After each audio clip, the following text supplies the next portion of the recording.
probabilitas dan statistika dengan materi fungsi distribusi probabilitas kontinu. Ini adalah kelompok terakhir. Minggu ini adalah pertemuan terakhir kalian bertemu dengan saya. Mungkin kalau udah ada yang bosan. Untuk minggu depan nanti pertemuan 6 sampai UAS akan diajar oleh Ibu Niluh Bella Widya, panjang lah namanya, bisa dicek aja.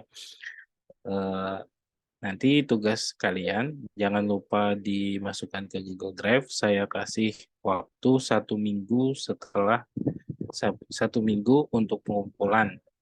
Bagi yang belum mengumpulkan, silahkan dikumpulkan. Nanti silahkan juga tolong dikumpulkan di LMS ya. Nanti saya bikin link di LMS. Kalian ngumpulin bukan per kelompok ya, tapi satu orang ngumpulin. Jadi semuanya ngumpulin, tapi kumpulin presentasi PPT yang kelompok yang sama. Kenapa saya minta dikumpul di LMS? Karena untuk LMS juga ada penilaian. Jadi ketika raker kemarin dilihat tuh prodi mana yang aktif memakai LMS, prodi mana yang tidak aktif memakai LMS.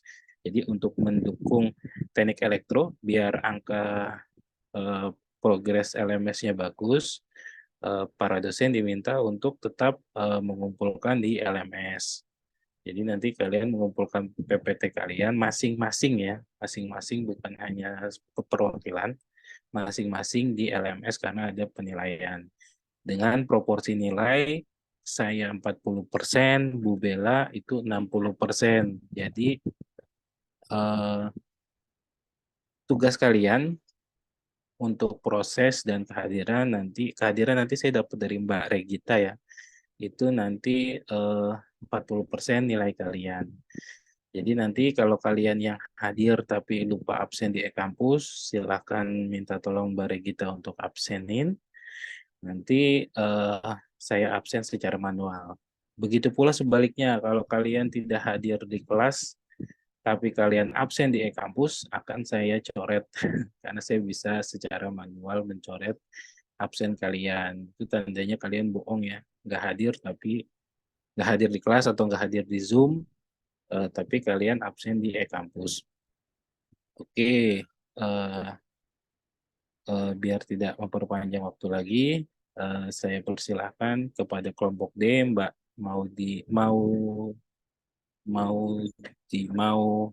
Mauludi Melani dan teman-teman dari kelompok D untuk mempresentasikan tugas dari fungsi distribusi probabilitas kontinu. Silakan, Mbak. Baik, Pak. Oh iya, tolong semuanya on cam ya, terutama yang presentasi gitu. Jadi biar nanti di rekamannya juga ada gitu. Ya, silakan. Sebelumnya, apakah suara saya terdengar, Pak? Terdengar, Mas Ananda Putra. Mas Mas Lutfan ya, Mas Lutfan. Terdengar, Ya, Pak. Mas. Oke. Assalamualaikum warahmatullahi wabarakatuh. Selamat sore semua. Di sini kami dari kelompok D, dari kelas B, akan mempresentasikan materi yakni fungsi distribusi probabilitas kontinu. Next.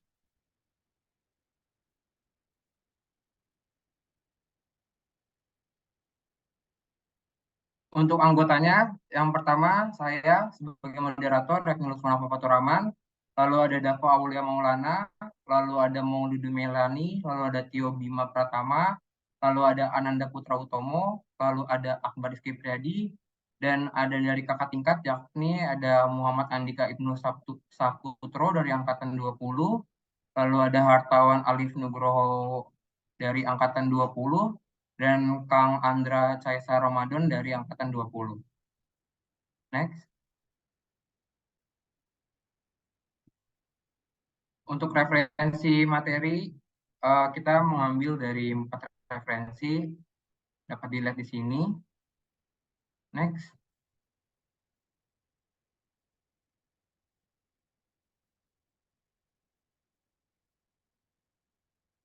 Next. Pertama masuk ke definisi. Distribusi probabilitas kontinu merupakan sebuah kumpulan fungsi yang merumuskan perhitungan besar kemungkinan dari himpunan bilangan kontinu. Distribusi peluang kontinu juga adalah perubahan acak yang dapat memperoleh semua nilai pada skala kontinu. Ruang sampel kontinu adalah bila ruang sampel mengandung titik sampel yang terhingga banyaknya. Next.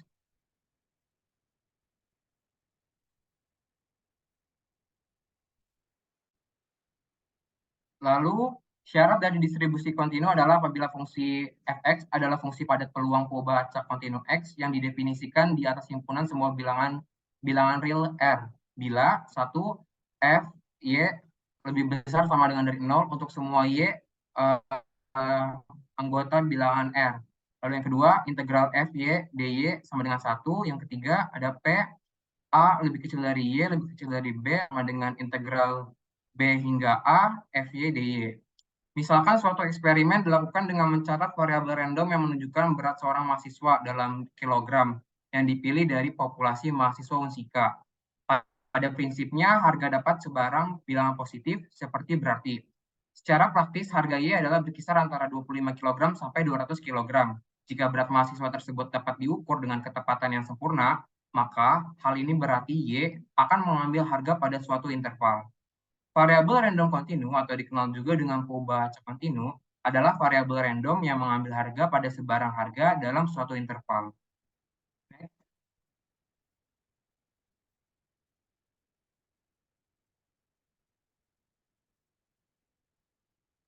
Lalu masuk ke jenis-jenis distribusi. Yang pertama ada distribusi normal. Pengertiannya, distribusi normal itu sangat penting dalam statistika teori maupun terapan. Distribusi ini banyak ditemui dalam pengukuran-pengukuran yang diperoleh dalam percobaan di laboratorium sains maupun pengukuran di bidang ilmu sosial.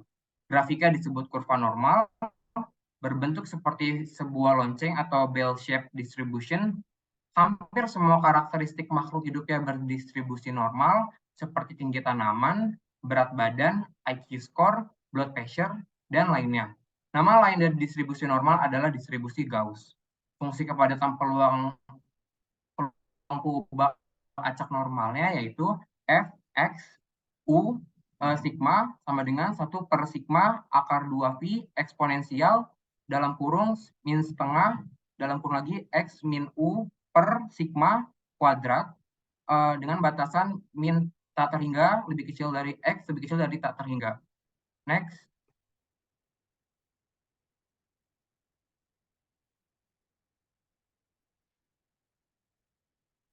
Untuk contoh soalnya, dari 100 responden didapat harga rata-rata untuk angket motivasi kerja sama dengan 75 dengan simpangan bakunya 4. Ditanyakan berapa jumlah responden yang mendapat nilai 80 ke atas. Dijawab Z sama dengan 80 kurang 75 per 4 sama dengan 1,25 dari tabel kurva normal didapat luas ke kanan sama dengan 10,56%. Jadi jumlah responden sama dengan 10,56% dikali 100 sama dengan 11 orang. Next. Lalu masuk ke yang jenis berikutnya yakni distribusi Weibull. Pengertiannya, distribusi Weibull adalah distribusi yang memiliki peranan yang penting terutama pada persoalan keandalan atau reliability dan analisis rawatan atau maintainability. Distribusi Weibull sering dipakai sebagai pendekatan untuk mengetahui karakteristik fungsi kerusakan karena perubahan nilai akan mengakibatkan distribusi Weibull mempunyai sifat tertentu ataupun ekuivalen dengan distribusi tertentu. Untuk fungsi kepadatan peluangnya dapat dilihat pada gambaran di atas. Next.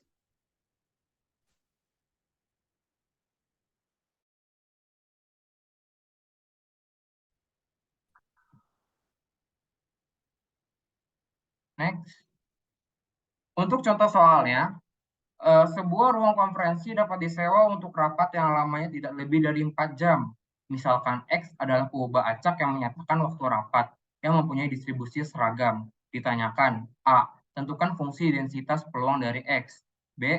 Tentukan peluang suatu rapat berlangsung 3 jam atau lebih. Dijawab, untuk yang A sama dengan 0, B sama dengan 4, sehingga Fx integral 1/4 dan 0. Untuk yang 1/4 itu kurunnya 0 lebih kecil sama dengan dari X lebih kecil sama dengan dari 4. Untuk yang 0 itu kurungnya X lainnya. Lalu yang B itu jawabannya P dalam kurung X lebih besar dari sama dengan 3 sama dengan integral 4 hingga 3 seperempat dx sama dengan seperempat X, X4, X sama dengan 3 sama dengan 4/4 min 3/4 sama dengan 1/4. Next.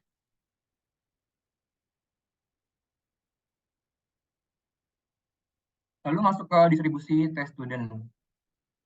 Untuk distribusi T student itu pertama kali diterbitkan pada tahun 1908 dalam suatu makalah oleh W.S. Gosset. Pada waktu itu, Gosset bekerja pada perusahaan bir Irlandia yang melarang penerbitan penelitian untuk karyawannya.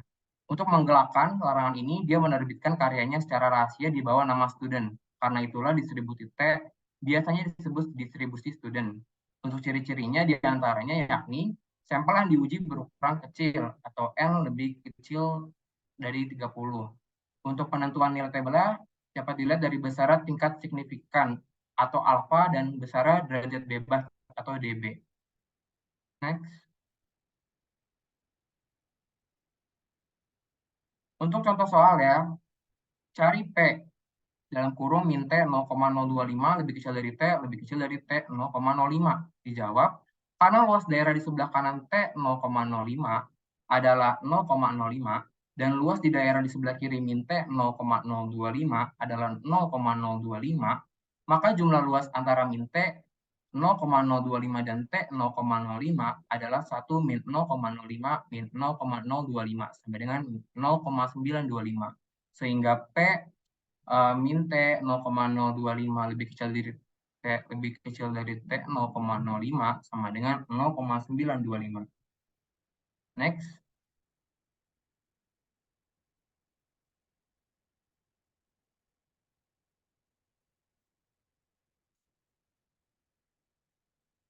Untuk materi berikutnya akan dilanjutkan oleh rekan saya yakni Dava Aulia Maulana. Padanya tempat dan waktunya dipersilakan.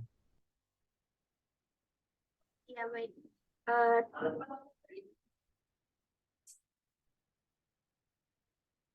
Ya baik, terima kasih kepada Lutfan. Untuk materi selanjutnya yaitu tentang distribusi gamma, C kuadrat, dan eksponensial.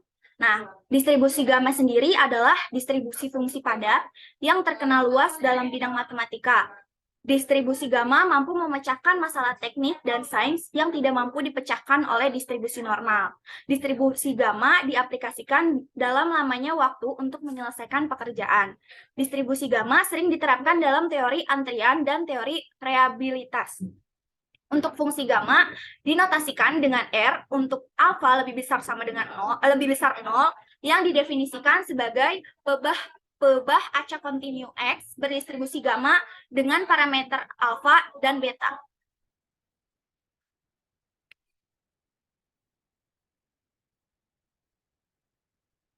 Di mana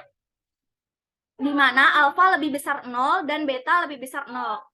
Nah, keterangannya sendiri itu beta, waktu rata-rata antar kejadian, alfa, jumlah kejadian yang terjadi berurutan pada waktu atau ruang tertentu. Sedangkan alfa jumlah lambda jumlah kejadian per unit waktu atau ruang. Lambda sama dengan 1 per beta.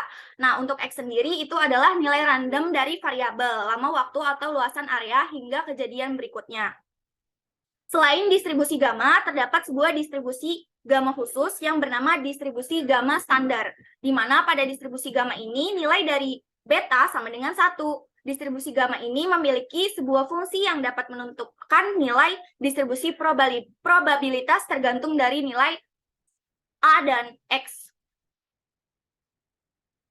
Nah, ini adalah bentuk umum dari distribusi gamma. Selain itu, untuk gambar yang sebelahnya itu adalah tabel ketentuan untuk distribusi gamma. Nah, ini ada contoh soal dari distribusi gamma. Variabel acak kontinu X yang menyatakan ketahanan suatu bantalan peluru dalam ribauan jam. yang diberi pembebanan dinamis pada suatu putaran kerja tertentu mengikuti suatu distribusi gamma dengan A sama dengan 8 dan beta sama dengan 15. Tentukan probabilitas sebuah bantalan peluru dapat digunakan selama 60.000 sampai 120.000 jam dengan pembebanan dinamik pada putaran kerja tersebut. Nah, untuk penyelesaiannya tadi kan berada selama P-nya itu ada di tengah, berada di antara 60.000 sampai 120.000. Nah, jadi untuk P-nya itu X lebih kecil 120 dikurangi P X lebih kecil sama dengan 60. Nah, lalu FG-nya itu 120 itu dari yang atasnya tadi, lalu dibagi sama 8 itu adalah alfanya, dan 15 itu betanya. Ini bentuk seperti ini tuh ada di bentuk awal yang di slide sebelumnya gitu. Nah, terus untuk yang 60 juga sama. Jadi FG-nya itu 60, terus dibagi 8, 8-nya itu dari alfanya, lalu 15 itu dari betanya. Nah, didapatkan 120 karena berdasarkan bentuk pada slide sebelumnya, jadi 120 dibagi dibagi beta gitu. Jadi 120 dibagi 15, lalu dibagi lagi 8. Nah, untuk FG yang 60 juga sama, jadi 60 dibagi betanya adalah 15, lalu dibagi sama dengan 8. Nah, ditemukan FG 8 dibagi 8 min FG 4 dibagi 8. Nah, itu tuh bisa kita temukan pada tabel yang sebelumnya, di slide sebelumnya. Kan ada, berarti kan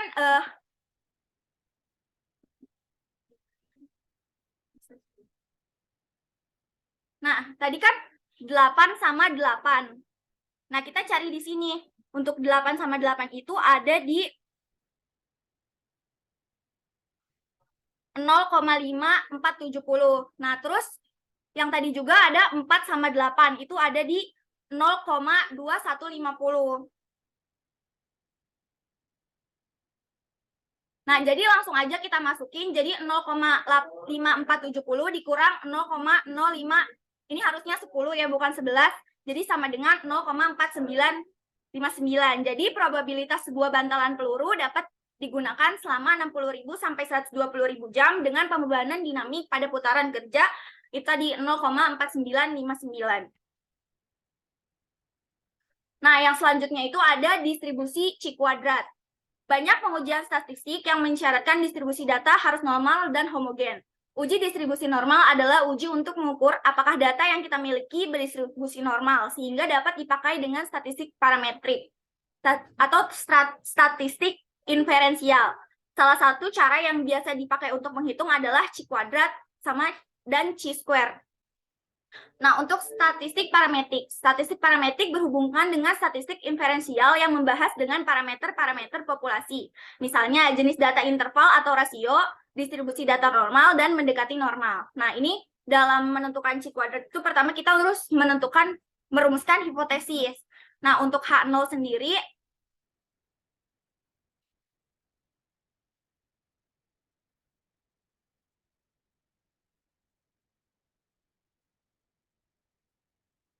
jadi untuk H0 sendiri itu data yang berdistribusi normal jika X2 dari hitung itu lebih kecil dari X2 dari tabel.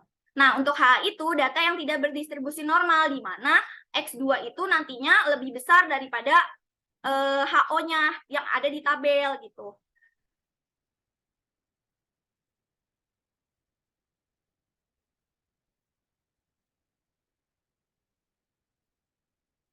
Nah, ini adalah rumus dari distribusi C kuadrat.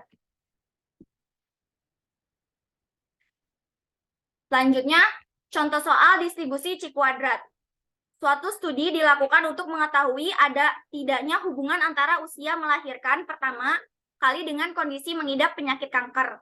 Hasil pengamatan menghasilkan data sebanyak 683 dari 3.220 wanita yang melahirkan pertama kali pada usia lebih dari 30 tahun mengidap penyakit kanker, dan 1.498 dari 10.245 wanita yang melahirkan pertama kali pada usia 30 mengidap penyakit kanker. Akan dilakukan pengujian hipotesis apakah usia melahirkan pertama kali berhubungan dengan mengidap penyakit kanker. Nah, data penelitiannya tuh dapat disajikan pada tabel yang ada di bawah ini. Dengan alfa yang udah tertera itu adalah 5%. Jadi, data-data yang ada di soal tadi dapat kita sajikan pada tabel. Jadinya seperti ini.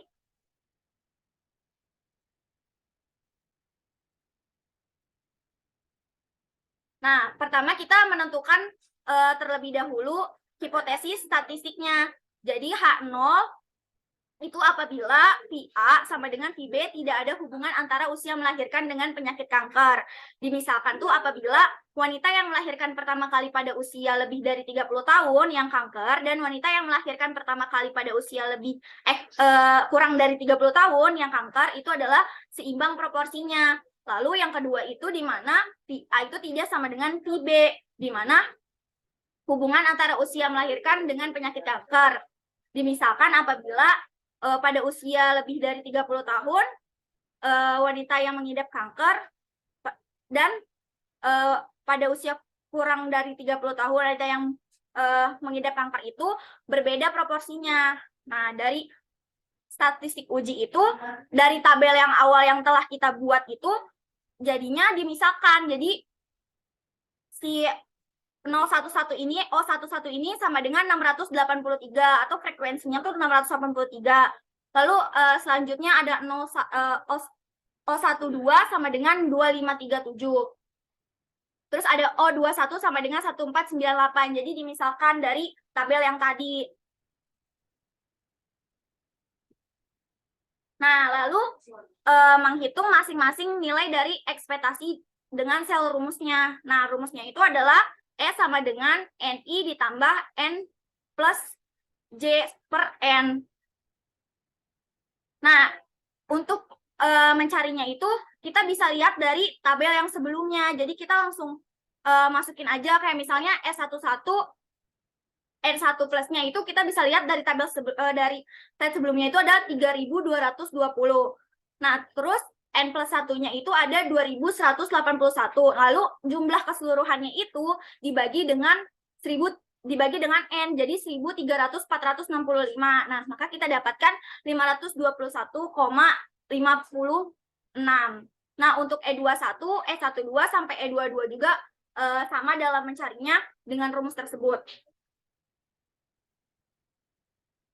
Nah, dari jumlah E11 yang kita dapetin, E12 sampai E21 sampai dengan E22 itu tadi, kita masukin semuanya sama yang pemisahan O11 yang pada slide sebelumnya gitu. Nah, didapatkan hasilnya itu 78,37 dengan DF-nya itu B-1, K-1 sama dengan 2 dikurang 1 karena B dan K-nya itu adalah 2, jadi 2 dikurang 1 dengan 2 dikurang 1 sama dengan 1.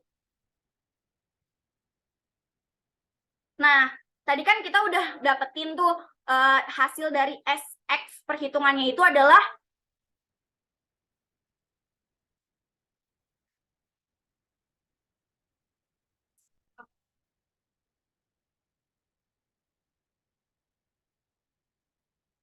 Nah, kita kan tadi udah dapetin dari hasil perhitungannya itu adalah 78,37. Nah, lalu kita bandingkan dengan chi square-nya itu pada tabel. Karena tadi DF-nya kita itu adalah 1, sedangkan R sama C-nya itu adalah 2 kali 2. Nah, kita dapetin di angka 3,84. Nah, setelah mendapatkan tabel tersebut, jadi ternyata hasil dari X hitung itu lebih besar daripada yang ada pada tabel. Jadi H0 itu ditolak, berarti terdapat hubungan antara usia melahirkan dengan penyakit kanker dikarenakan proporsi orang yang melahirkan 30 tahun yang mengidap kanker berbeda dengan orang yang melahirkan kurang dari 30 tahun yang mengidap kanker. Nah, distribusi eksponensial termasuk distribusi kontinu dan merupakan bentuk khusus dari distribusi gamma dengan A sama dengan 1. Berikut ini adalah beberapa karakteristik. dari distribusi eksponensial. Yang pertama, distribusi eksponensial merupakan distribusi kontinu, merupakan keluarga distribusi atau family distribution, menceng atau condong ke kanan. Kurvanya nilai X pebah acak yang berdistribusi eksponensial berkisar dari 0 sampai tak hingga. Lalu ada puncak kurva distribusi eksponensial selalu di X sama dengan 0, dan kurva distribusi eksponensial akan terus menurun ketika X semakin besar. Pebah acak X akan berdistribusi eksponensial dengan parameter theta bila fungsi padatnya berbentuk. Nah, ini adalah bentuk dari distribusi eksponensial. Lalu pada distribusi eksponensial juga ada rataan varians atau rataan varians pada distribusi eksponensial, di mana mu-nya itu adalah sama dengan 0. Apabila dinyatakan dalam rate parameter, maka rata-rata dan varians dari distribusi eksponensial yaitu ada pada gambar yang di sebelahnya, atau mu sama dengan 1 per lambda. Nah, ini adalah contoh soal distribusi eksponensial. Diketahui bahwa umur pakai X dalam tahun sebuah alat berdistribusi eksponensial dengan rata-rata umur pakainya ialah 4 tahun. Berapa probabilitas umur pakai jika lebih dari 6 tahun? Nah, kita ketahui kan tadi bentuk umumnya adalah Fx theta sama dengan 1 min E pangkat min X per theta. Nah, X-nya kita ketahui itu 6, dan tetanya itu tadi, theta itu adalah sama dengan mu, jadi sama dengan 4 atau 4 tahun. Nah, maka kita dapat tuliskan P karena X-nya itu tadi lebih dari 6 tahun, jadi X lebih dari 6 sama dengan 1 min P, X kita ubah, jadi lebih kecil sama dengan 6, sama dengan 1 min, dalam kurung 1 min E min 6 per 4. Nah, lalu kita dapatkan hasilnya itu ada di E min 6 per 4, atau kita bisa tulis 0,2231. Nah, lalu di sini ada distribusi F.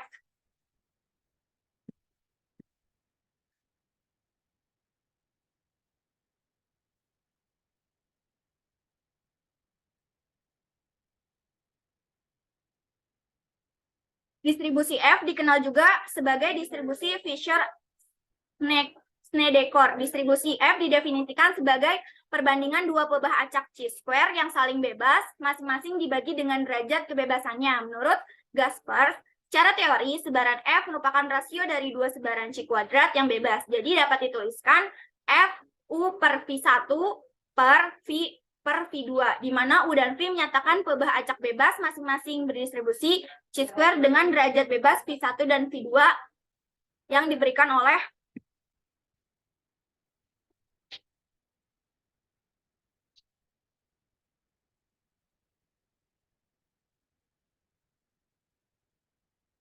bentuk umumnya tadi itu dari bentuk yang HF ini. Dikenal dengan distribusi F dengan derajat bebas V1 dan V2 derajat bebas dari pebah acak chi-square pada pembilang F selalu ditentukan lebih dahulu, kemudian diikuti oleh derajat bebas dari pebah acak chi-square yang muncul pada penyebut.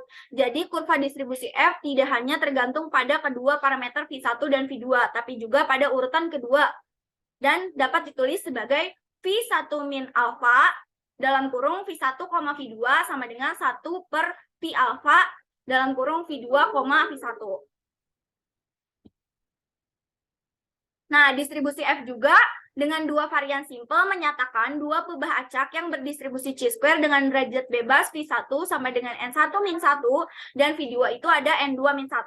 Selanjutnya, karena kedua sampel diambil secara acak, maka kedua pebah acak bebas satu sama lain, sehingga dengan menggunakan definisi distribusi F di atas dengan X1 kuadrat sama dengan U,